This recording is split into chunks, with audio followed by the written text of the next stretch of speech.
दिसंबर का महीना शुरू होने में अब कुछ ही समय बचा है और पेंशन से लेकर टैक्स एलपीजी तक 1 दिसंबर से 5 ऐसे बड़े बदलाव होने वाले हैं जो आपकी जिंदगी पर सीधा असर डालेंगे। ये बदलाव सिर्फ सरकारी कर्मचारियों पर ही नहीं बल्कि पेंशनर्स, टैक्स पेयर्स और आम नागरिकों पर भी असर डालेंगे। इसलिए अगर आपने अब तक ये जरूरी काम पूरे नहीं किए हैं तो 30 नवंबर तक हर हाल में इन कामों को निपटा लें, क्योंकि इसके बाद आपको शायद इन्हें करने का मौका ना मिले।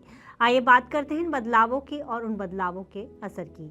इसमें सबसे बड़ा बदलाव सरकारी कर्मचारियों से जुड़ा है, क्योंकि सरकार की तरफ से 30 नवंबर 2025 यूनिफाइड पेंशन स्कीम चुनने की आखिरी तारीख तय की गई है। पहले ये तारीख 30 सितंबर थी, लेकिन बाद में इसे बढ़ाया गया था। यूपीएस एनपीएस से अलग मॉडल है और इसे चुनने का मौका सिर्फ सीमित समय तक ऑफर किया गया है। अगर कोई कर्मचारी इसे चुनना चाहता है तो उसे 30 नवंबर से पहले आवेदन करना होगा। स्कीम के तहत कुछ शर्तें रखी गई हैं। उनमें से एक ये है कि जिस कर्मचारी ने कम से कम 10 साल नौकरी की है उस कर्मचारी को मिनिमम पेंशन राशि 10,000 रुपये महीना दी जाएगी। ऐसे में अगर आप केंद्रीय कर्मचारी हैं और अपनी पेंशन स्कीम को बदलना चाहते हैं तो आपको 30 नवंबर से पहले निर्णय लेना होगा, क्योंकि शायद बाद में इस डेडलाइन को ना बढ़ाया जाए। ऐसे में अगर आप यूपीएस का विकल्प नहीं लेते तो आप एनपीएस में ही बने रहेंगे। इसके बाद दूसरे बदलाव की बात की जाए तो इसमें दूसरी डेडलाइन पेंशनर्स से जुड़ी हुई है। पेंशन लेने वाले सरकारी कर्मचारियों को हर साल लाइफ सर्टिफिकेट जमा कराना होता है। 30 नवंबर ही पेंशनर्स के लिए लाइफ सर्टिफिकेट जमा करने की आखिरी डेडलाइन रखी गई है। मौजूदा समय में जो सरकारी कर्मचारी पेंशन पा रहे हैं उन्हें 30 नवंबर से पहले लाइफ सर्टिफिकेट जमा करना होगा। हालांकि पेंशनर्स जीवन प्रमाण पत्र के माध्यम से भी डिजिटल तरीके से लाइफ सर्टिफिकेट जमा कर सकते हैं। अगर आप इसे ऑनलाइन करते हैं तो Aadhaar number, bank detail, PPO number आदि को अपडेट रखें, या फिर आप अपनी नजदीकी बैंक ब्रांच में जाकर भी लाइफ सर्टिफिकेट जमा कर सकते हैं। यानी आप ये काम 1 दिसंबर से पहले कर लेते हैं तो आपके लिए अच्छा होगा। अगर आपने ऐसा नहीं किया तो आपकी पेंशन रुक सकती है और आपको परेशानी हो सकती है। इसलिए इस बदलाव को बिल्कुल भी हल्के में मत लीजिएगा।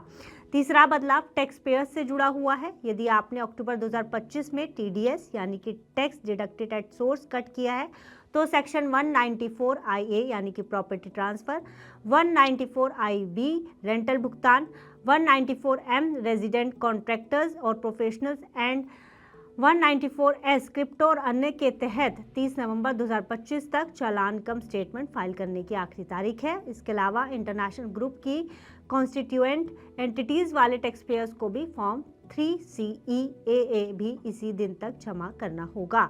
इसलिए टैक्स पेयर्स को ये तारीख तक ये काम निपटाना जरूरी है, क्योंकि डेडलाइन पार हो जाने पर पेनल्टी, ब्याज या टैक्स से जुड़ी परेशानी आपको हो सकती है। चौथा बदलाव आपकी रसोई से जुड़ा हुआ है, क्योंकि हर महीने की पहली तारीख को ऑयल मार्केटिंग कंपनियां एलपीजी की कीमतों को रिवाइज करती हैं और एलपीजी की नई कीमतों का ऐलान करा जाता है। इसमें घरेलू और कमर्शियल दोनों तरह के एलपीजी सिलेंडर्स की कीमतें शामिल होती हैं। ऐसे में बदलाव छोटे कारोबारियों, होटल रेस्टोरेंट मालिकों, कैंटीन चलाने वालों के लिए अहम होता है, क्योंकि कीमत बदलने पर उन पर भी असर पड़ता है, उनके खर्चे पर असर पड़ता है। हालांकि घरेलू एलपीजी सिलेंडर पर कम बदलाव होता है, लेकिन कमर्शियल एलपीजी सिलेंडर में उतार चढ़ाव लगातार बना रहता है।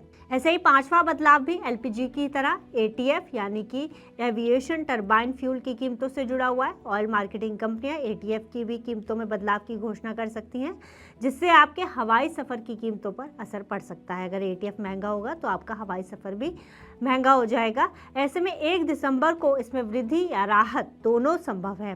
तो अगर ये बदलाव आपसे जुड़े हुए हैं तो कोशिश कीजिए कि आप 30 नवंबर से पहले अपने ज़रूरी काम निपटा लें, कहीं आपको बाद में पछताना ना पड़े। फिलहाल इस खबर में इतना ही। आप बिजनेस से जुड़ी अन्य खबरों के लिए देखते रहिए मनी 9।